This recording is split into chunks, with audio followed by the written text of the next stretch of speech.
Hey guys, this is Joyita from আজকের দুনিয়া। আজকে আমরা চলে গেছিলাম অনেস্ট ক্যাফেতে। শুরুতেই এন্টিক টাইপ কিছু জিনিস রাখা ছিল, খুব সুন্দর সুন্দর হাতে কারুকার্য করা জিনিস ছিল যা আমাদের বাঙালির ঐতিহ্যকে বহন করে। এই মডার্ন ওয়ার্ল্ডেও প্রাচীন জিনিসগুলো এত সুন্দরভাবে ফুটে উঠেছিল, আপনাদের কী আর বলবো বলুন তো। নিজের চোখে না দেখলে বুঝতেই পারবেন না। আমি তো বেশ খুঁটিয়ে খুঁটিয়ে দেখছিলাম। তারপর আমরা ক্যাফের ভেতরে ঢুকে অর্ডার করে ফেলি ফিশ টোস্ট, ক্যাপাচিনো আর ফ্রেঞ্চ ফ্রাই। সবকটা আইটেমই কিন্তু মজাদার ছিল। বিশেষ করে ফিশ টোস্টটা এতই ক্রিস্পি ছিল, ভিতরে ফিলিং পুরোটাই মাছের ছিল।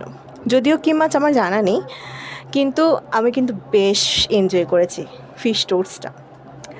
ফ্রেঞ্চ ফ্রাইটা মোটামুটি হয়েছে, তবে এতটাও ভালো লাগেনি। ক্যাপাচিনো আমি তেমন একটা পছন্দ করি না, তবুও একবার ট্রাই করে দেখলাম, বাট বেটার ছিল, নট ব্যাড। কিন্তু সব থেকে বেশি মজাদার ছিল কিন্তু ফিশ টোস্ট। আপনারা কিন্তু গেলে একবার না একবার ট্রাই করে দেখবেন, আশা করছি আপনাদেরও ভালো লাগবে। যাই হোক, বন্ধুর সাথে খুনসুটি করতে করতে খাওয়া শেষ করে আমরা আবার যে যার জায়গায় চলে যাই। দেখা হবে পরের ভিডিওতে। বাই বাই, ভালো থাকবেন সবাই। আর আজকের দুনিয়া শেয়ার করতে, সাবস্ক্রাইব করতে ভুলবেন না। ধন্যবাদ।